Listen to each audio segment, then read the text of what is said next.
তাহাদের কথার আজকের নিবেদন মহাভারতের উপেক্ষিতা নারী মৌরবী।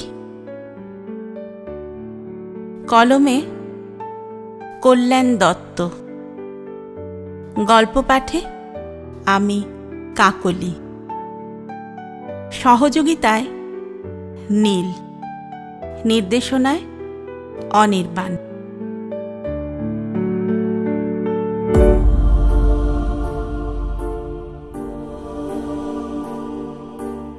মৌরবী একে একে মৃত্যুর খবরগুলো পেল কুরুক্ষেত্রের যুদ্ধের।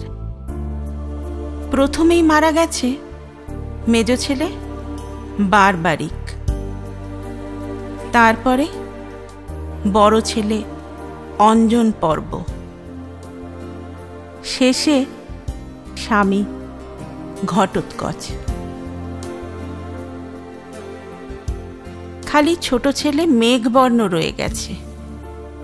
বর্তমানে মানালি এবং পশ্চিম নেপাল জুড়ে মঙ্গল রাজ্যে হিড়াম্ব বনে।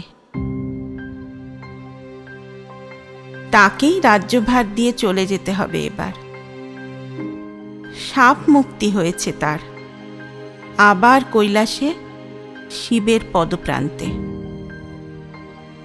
মৌরবীর নাম আদি মহাভারতে নেই, কিন্তু ভগবত পুরাণ, কলিকা পুরাণ, স্কন্ধ পুরাণে ছড়িয়ে রয়েছে মৌরবীর জীবন মুহূর্তগুলি।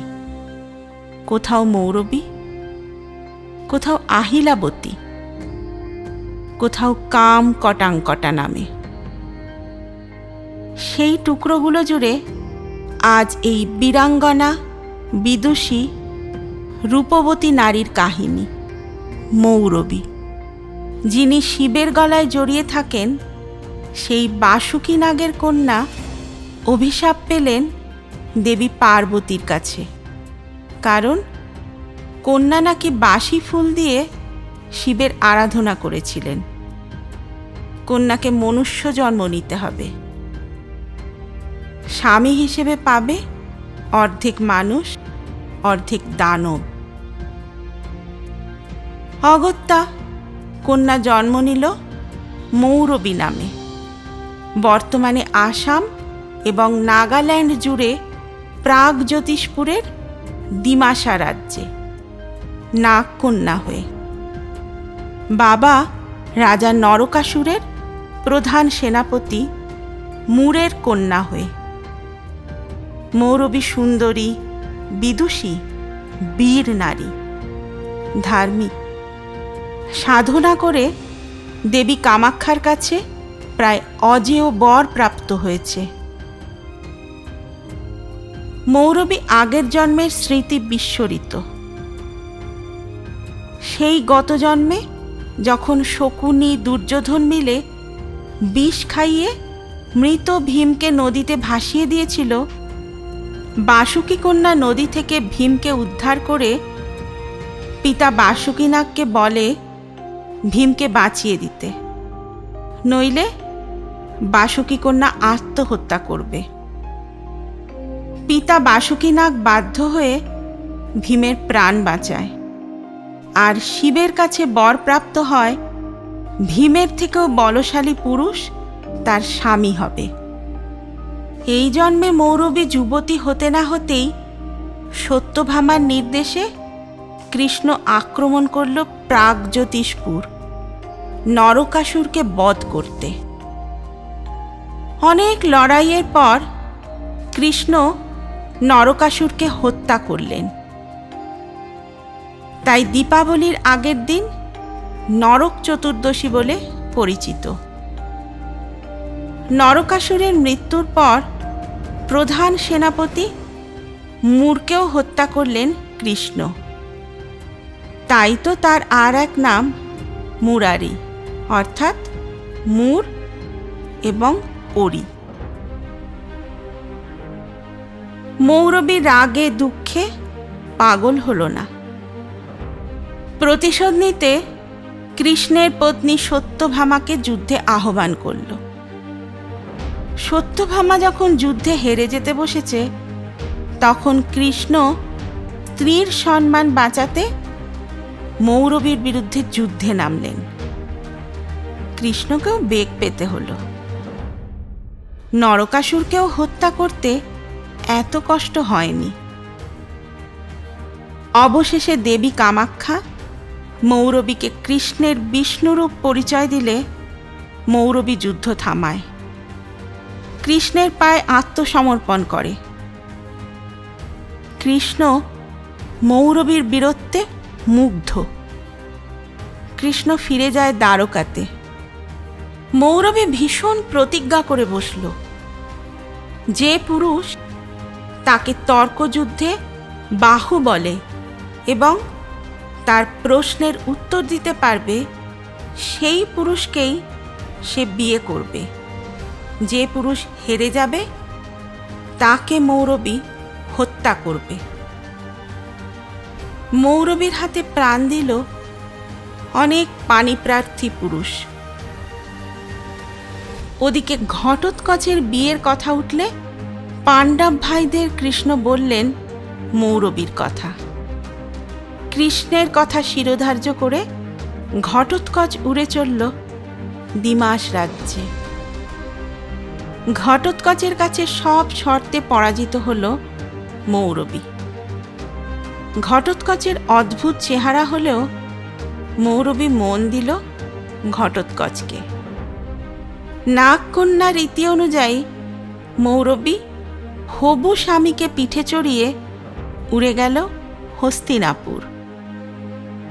সেখানে তাদের বিয়ে হবার পর ফিরে এলো হিড়াম্ব বনে, মঙ্গল রাজ্যে, যেখানে বর্তমানে মানালি, যেখানে হিড়িম্বা দেবী আর ঘটোৎকচের পাশাপাশি মন্দির আছে।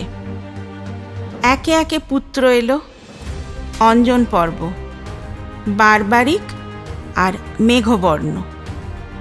ঠাকুমা হিড়িম্বা আর বীর নারী মৌরবীর কাছে বারবারিক অস্ত্র শিক্ষা, ধর্ম শিক্ষা হল। মৌরবীর নির্দেশিত সাধনায় বারবারিক শিবের কাছে পেলেন একটি নীল রঙের ঘোড়া আর 3টে বিশেষ তীর, যে তীর দিয়ে যে কোনো যুদ্ধ এক মুহূর্তে শেষ করে দেয়া যায়। প্রথম তীর সমস্ত শত্রু বন্ধুদের বিবশ করে। দ্বিতীয় তীর যে শত্রু আর বন্ধুকে রক্ষা করতে হবে তাদের চিহ্নিত করে। তৃতীয় তীর যারা চিহ্নিত হয়নি তাদেরকে হত্যা করে। কিছুদিন কি বছর জানি না, কুরুক্ষেত্রের যুদ্ধ প্রস্তুতি শুরু হলো।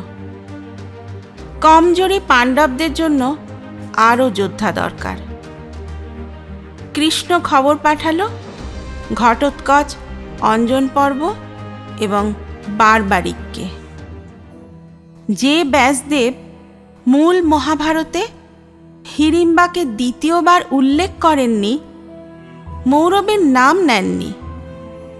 মৌরবী শাশুড়ি হিড়িম্বা ছাড়া শ্বশুরকুলের কাউকে চোখেও দেখেননি।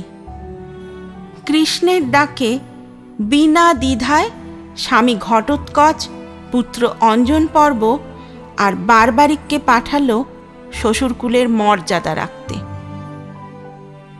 মহিষী নারী পুত্র বারবারিককে প্রতিজ্ঞা করিয়ে নিল যে সে যেন কেবল দুর্বলদের জন্য লড়ে। কৃষ্ণ ব্রাহ্মণ ছদ্মবেশে যুদ্ধক্ষেত্রের আগেই পথ আটকালেন তার বীরত্ব আর তীরের শক্তি পরীক্ষা করতে। সন্দেহ রইল না বারবারিকের বীরত্বের কারণে বারবারিক যুদ্ধ একদিনেই শেষ করতে পারে। কৃষ্ণ নিজের পরিচয় দিয়ে বারবারিককে বললেন, তুমি মায়ের কাছে প্রতিজ্ঞা করেছ যে দুর্বলের জন্য লড়বে। তুমি কৌরবদের মারতে শুরু করলে কুরুরা পাণ্ডবদের থেকে দুর্বল হয়ে যাবে। তখন প্রতিজ্ঞা অনুযায়ী তোমাকে কৌরবদের হয়ে লড়তে হবে। তখন তোমাকে নিজের পিতামহ, পিতা এদের হত্যা করতে হবে। এতে পাণ্ডবরা দুর্বল হলে তুমি পাণ্ডব পক্ষে যোগদান করবে। শেষে কি হবে? তুমি একা থাকবে। বারবারিক স্বীকার করল কথাটা সত্যি। কৃষ্ণ বারবারিককে যুদ্ধের আগেই আত্মাহুতি দিতে বললেন। ধর্মপরায়ণ বারবারিক নিজের মাথা কেটে দেবার আগে কৃষ্ণের কাছে প্রতিশ্রুতি আদায় করে নিল যে তার মাথা যেন সমস্ত কুরুক্ষেত্রের যুদ্ধ দেখতে পারে, আর সে যেন ভক্তশ্রেষ্ঠ বলে পরিচিত হয়। বারবারিক নিজের হাতে নিজের মাথা কেটে কৃষ্ণকে দিলে কৃষ্ণ যুদ্ধক্ষেত্রের পাশে এক টিলায় মাথা স্থাপন করেন। সেখান থেকে বারবারিকের জীবিত মাথা 18 দিন ধরে যুদ্ধ দেখে। যুদ্ধ শেষ হলে কৃষ্ণ আর পাণ্ডবরা বারবারিকের মাথা রূপবতী নদীতে বিসর্জন দেয়। প্রায় 500 বছর আগে রাজস্থানের সিকর জেলার রাজা রূপ সিং চৌহানের স্ত্রী স্বপ্নাদেশ পেলে খাটু গ্রাম থেকে বারবারিকের মাথা শ্যামকুণ্ডু থেকে উদ্ধার করে মন্দির স্থাপনা করেন, যা আজকে কৃষ্ণের ভক্তশ্রেষ্ঠ খাটু শ্যাম নামে পূজিত হন সারা ভারতের মারোয়ারি সম্প্রদায়ের কাছে। ফাল্গুন মাসের শুক্লা দ্বাদশীর দিনে লক্ষ লক্ষ লোক খাটু শ্যামের উৎসবে অংশগ্রহণ করে। গুজরাটে বারবারিক পূজিত হন বালিয়া দেব নামে।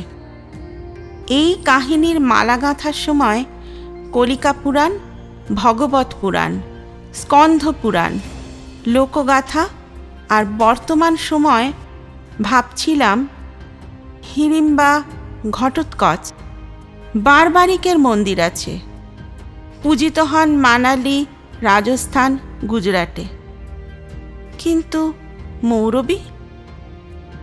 ব্যাসদেব আদি মহাভারতে যার উল্লেখ করলেন না, কোথাও মৌরবী, আহিলাবতী, কোথাও কামকটাঙ্কটা পূজিতা হন না। তার নামে কোনো ভাঙাচোরা মন্দিরও নেই। অথচ মৌরবীর মতো ধার্মিক, ভক্তিমতী, বিদুষী, বীর নারী, শ্বশুরবাড়ির জন্য নিবেদিত প্রাণ, দুর্বলের জন্য যার প্রাণ কাঁদে, যে স্বামী 2 পুত্রকে বিনা স্বার্থে যুদ্ধে বিসর্জন দেয়, সেই নারী এত ব্রাত্য কেন? সে কি কেবল উপজাতির মেয়ে বলে? সেই ট্র্যাডিশন আজও চলছে।